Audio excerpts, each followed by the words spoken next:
बिस्मिल्लाहिर्रहमानिर्रहीम।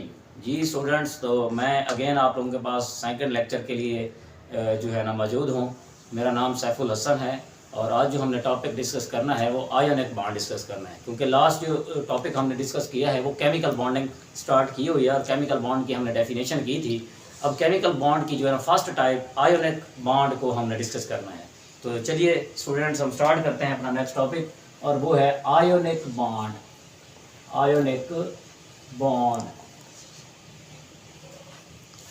Ionic bond क्या चीज़ है? देखिए, मैं सबसे पहले ये जो वर्ड आयोनिक बॉन्ड है इसको थोड़ा सा एक्सप्लेन करता चलूँ। आयोनिक वर्ड निकला है आयन से।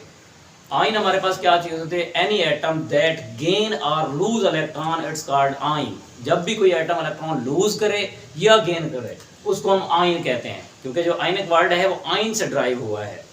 अब जो है आयन टू टाइप के होते हैं, कैटाइन एंड एनाइन। अगर कोई एटम इलेक्ट्रॉन लूज करे तो उसको कैटाइन कहते हैं, अगर कोई एटम इलेक्ट्रॉन गेन करे तो उसको हम एनाइन कहते हैं। तो अब इसकी मैं डेफिनेशन करने लगा हूँ। बेसिकली हम इस आयोनिक बॉन्ड की तीन तरह से डेफिनेशन कर सकते हैं, वो आप देखेंगे। मैं इसकी तीन डेफिनेशंस लिखूंगा और आपको जो आसान लगे स्टूडेंट्स आप उसको जो है ना पिक कर सकते हैं। तो फर्स्ट डेफिनेशन मैं जो इसकी करने लगा हूँ, the completed transfer of electron from one atom to another atom. The bond formed by completely transfer of electron from one atom to another atom.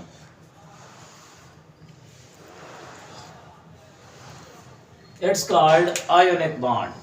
तो स्टूडेंट देखें, the bond formed by completely transfer of electron from one atom to another atom. तो मैंने ये कहा कि जब कोई atom मुकम्मल तौर पर अपना एक इलेक्ट्रॉन किसी दूसरे एटम को शिफ्ट कर दे, इस तरह से बनने वाले बॉन्ड को हम आयोनिक बॉन्ड कहते हैं। इसकी एग्जांपल में मैं आपको थोड़ा सा बताता चलूँ कि ये हमारे पास सोडियम एटम है। सोडियम एटम हम जानते हैं इसका एटॉमिक नंबर 11 होता है। ये मैं अगर इसका स्ट्रक्चर बनाऊँ तो ये हमारे पास सोडियम एटम के फर्स्ट शेल में 2 इलेक्ट्रॉन, सेकेंड में 8 इलेक्ट्रॉन एंड थर्ड में 1 इलेक्ट्रॉन मौजूद है। ये इसके इलेक्ट्रॉनिक कॉन्फ़िगरेशन है। फर्स्ट शेल जिसको हम के शेल का नाम देते हैं, के में 2 इलेक्ट्रॉन है, एल में 8 है और एम में 1 इलेक्ट्रॉन है। तो इसी के साथ मेरे पास एक और एटम है क्लोरीन। इसका एटॉमिक नंबर है 17।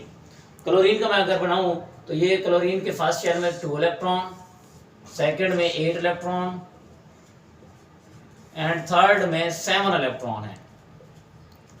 और ये हम जानते हैं स्टेबिलिटी के रूल के मुताबिक कि वैलेंस शेल में या तो 8 इलेक्ट्रॉन होने चाहिए या तो कुछ भी नहीं होना चाहिए। इधर अगर हम देखें तो इसकी वैलेंस शेल में जो है 1 इलेक्ट्रॉन एक्स्ट्रा है, जो कि स्टेबल, या तो इसको चाहिए कि 7 इलेक्ट्रॉन गेन कर ले या फिर ये जो 1 इलेक्ट्रॉन इसके यहाँ मौजूद है इसको भी लूज कर दे। ठीक है, तो इधर हमारे पास इसके वैलेंस शेल में 7 इलेक्ट्रॉन है। हम देख सकते हैं 2 यहाँ पर है, 2 यहाँ पर, 2 इस तरह मिलकर टोटल 7 इलेक्ट्रॉन बन रहे हैं। होता है क्या है एक्चुअली, ये जो सोडियम है ये अपना वैलेंस इलेक्ट्रॉन शिफ्ट कर देता है क्लोरीन में। इस तरह इस सोडियम के पास बाकी 10 इलेक्ट्रॉन बचते हैं और क्लोरीन के जो है ना 18 इलेक्ट्रॉन कंप्लीट हो जाते हैं। इस तरह सोडियम भी स्टेबल और क्लोरीन भी स्टेबल। तो हम जानते हैं, अभी मैंने कहा था कि जब कोई एटम पूरी तरह, ये सोडियम के पास 11 इलेक्ट्रॉन है और क्लोरीन के पास 17 इलेक्ट्रॉन है, तो सोडियम से 1 इलेक्ट्रॉन क्लोरीन की तरह मुंतकिल होता है तो ये हमारे पास सोडियम क्लोराइड बन जाता है। तो NaCl, Na पर पॉजिटिव चार्ज आता है और क्लोरीन पर नेगेटिव चार्ज आता है। एक्चुअली हुआ क्या है, इसके अंदर कहानी वही है कि 1 इलेक्ट्रॉन सोडियम से क्लोरीन में शिफ्ट हो गया है। तो इस तरह ये एक जो है ना हमारे पास बॉन्ड में फॉर्म्ड हुआ है, इस बॉन्ड को हम नाम देते हैं आयोनिक बॉन्ड का।